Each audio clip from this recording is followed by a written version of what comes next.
How are we doing, FPL managers? I'm your FPL plug and welcome back to another complete guide to the FPL Game Week 6.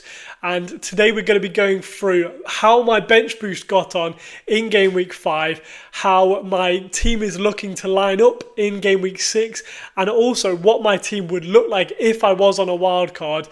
And because currently, spoiler alert, I'm not on a wildcard, if we should be looking at triple captaining Erling Haaland come the Game Week 6 deadline.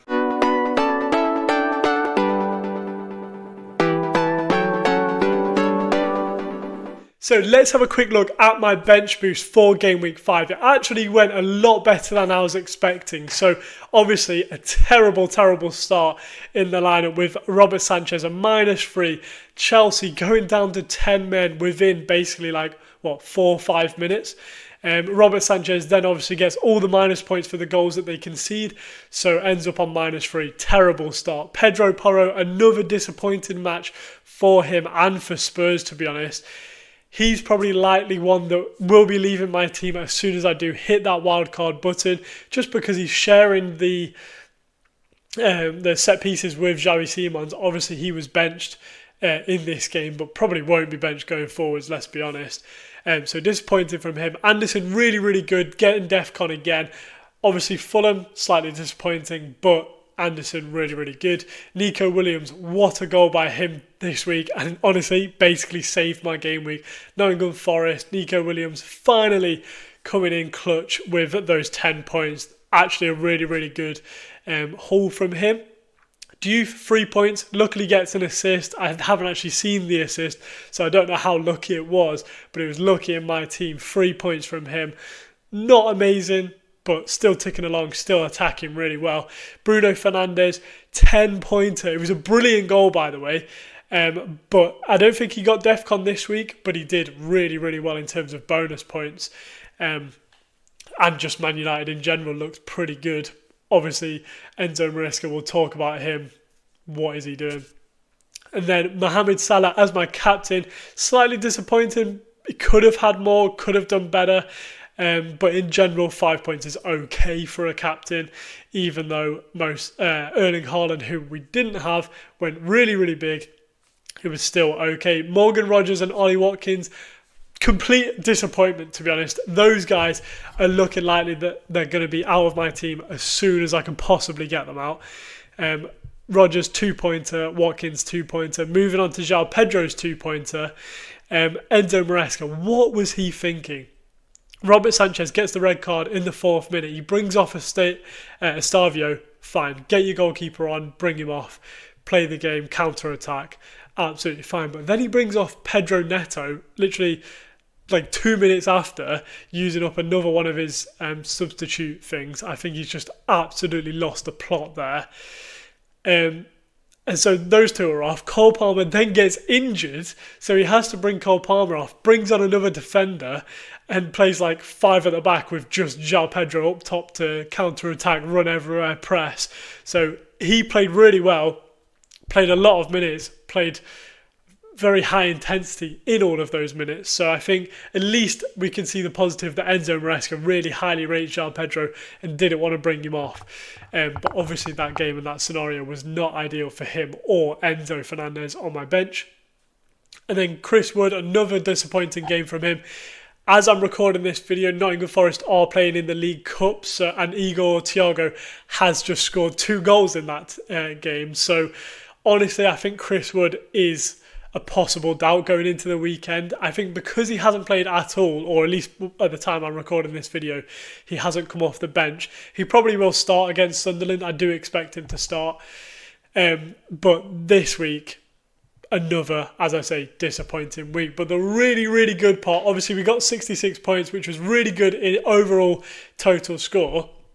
Dubravka, 4 points. Brilliant. Very happy with that. Enzo Fernandez, as I've mentioned, very disappointing. But Reinders getting the defensive contributions and a really nice assist for Erling Haaland's goal. That man is staying in my team probably until the end of the season. He's playing 90 minutes basically every single game. And a 9-pointer from him on the bench boost is brilliant. A bit jammy, but brilliant. And then Senesi, who we brought in recently, getting that defensive contribution points. Honestly, a brilliant player to have in your team. If you haven't brought him in yet, getting that clean sheet versus Newcastle, he's basically essential in my opinion. I'm pretty sure he's hit DEFCON every single game week this season. So I would definitely be having him in my team if you didn't already. And that bench boost total takes me to 23 points, which is really, really solid in my opinion for a bench boost. I think anywhere between sort of 15 to 20 is a good bench boost, and then anything 20 and above is a really good bench boost. So I'm very, very happy with how that turned out. And then moving on to the team selection for Game Week 8. And also, actually, just to speak about the rank, we basically halved our rank. We were obviously 6 points something before this game week. Now we're 3.7. So we're slowly clawing our way back. And hopefully we can have another good game week with the team that I'm about to show you. So the team selection for Game Week 6 is looking like this. Obviously, Robert Sanchez will actually serve his red card ban in the League Cup, so should be eligible to start. Jorgensen looked really, really bad in that game. So Sanchez, I'm hoping, will start.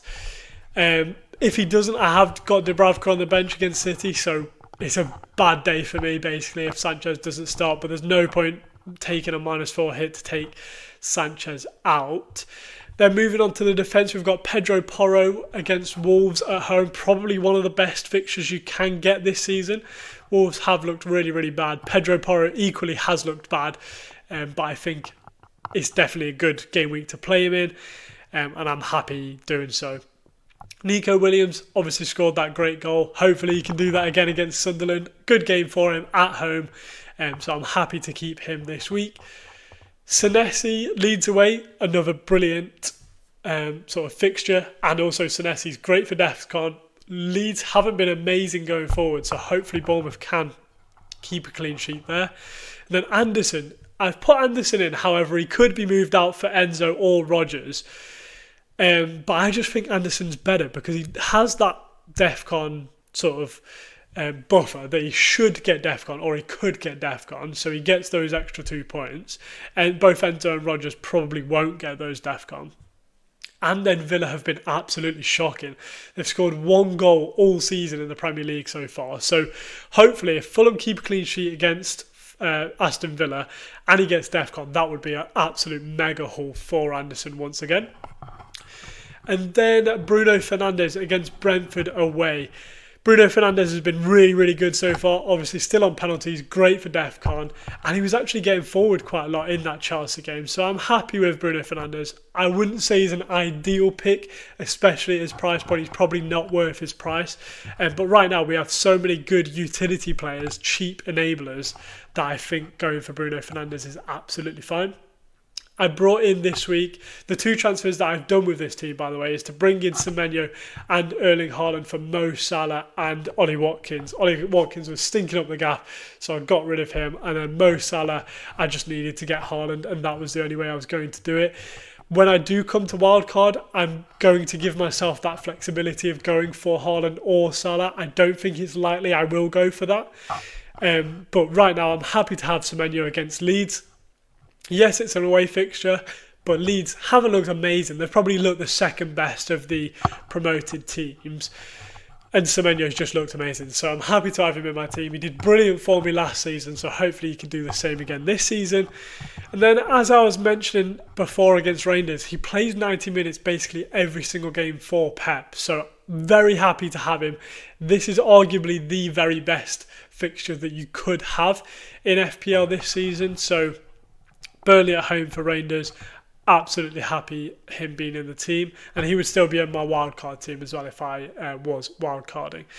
And then moving on to João Pedro against Brighton. Yes, it's a home game, so hopefully, fingers crossed, he can do well. Brighton haven't looked amazing, haven't looked awful, but hopefully still João Pedro can do something in that game because he has been disappointing the last few game weeks. Erling Haaland, as I mentioned with Tijani Reinders, brilliant fixture. We'll go on to the possible triple captaincy option there with Erling Haaland, but an absolute no-brainer in your team. Then I have started Chris Wood. I do believe he will start against Sunderland after not playing any minutes in the League Cup game. So I'm happy starting him. Sunderland have been a decent defence, but I wouldn't want to start any of my bench players over Chris Wood. And I actually do think he could be a good differential this week because everyone on a wildcard won't have Chris Wood. So if he does do well against the newly promoted team, then I'll get a lot of good points from the effective ownership of that. So that's what the team looks like going into the game week 6. And now I'll go over the wildcard team and look at what players would be different from my team if I was hitting that wildcard button this week.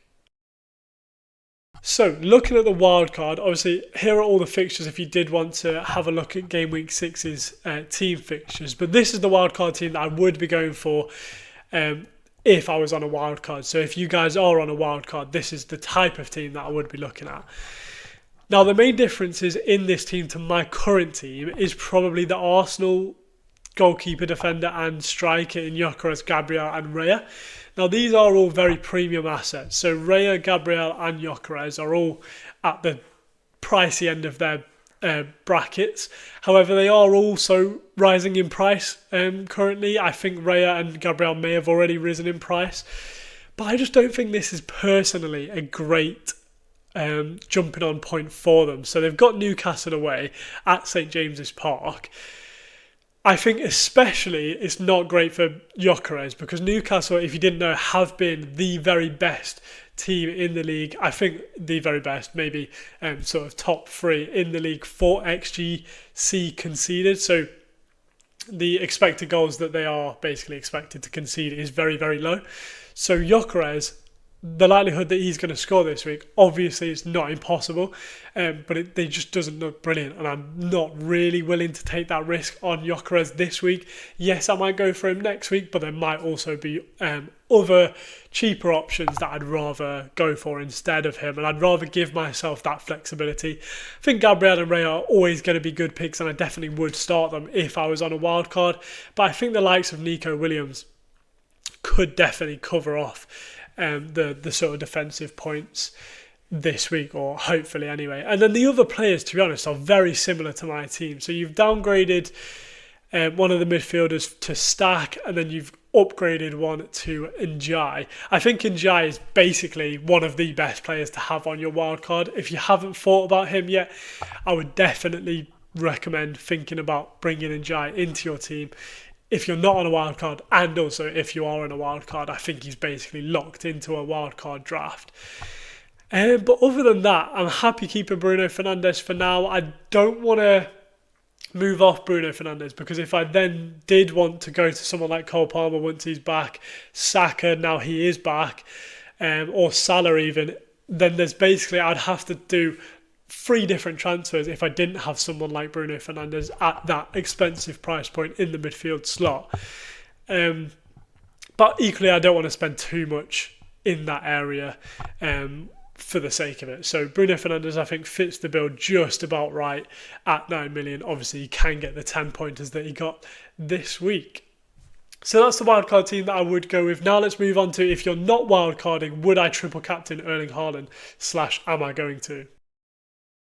So, big shout out to Rob TFPL over on X. If you haven't gone and followed him yet, make sure to go and do that.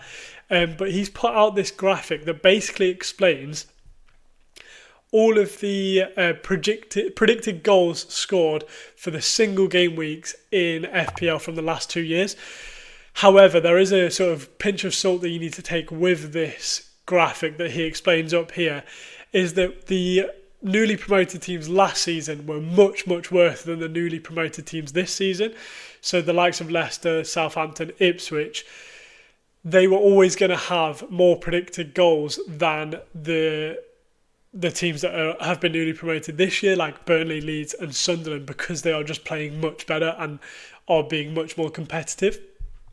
However, he does then go on to suggest that it could be a good week to triple captain Erling Haaland because it is predicted to be the highest scoring goals game of the season so far. So personally, I think it's a no-brainer to just triple captain Erling Haaland this week.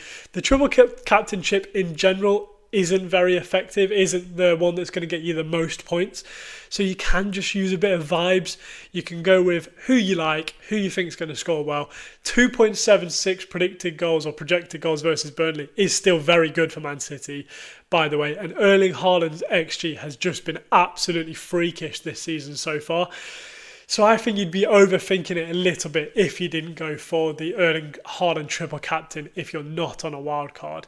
But let me know what you think of that, the triple captaincy shout, the wild card debate down in the comments. If you are in a wild card, let me know your teams.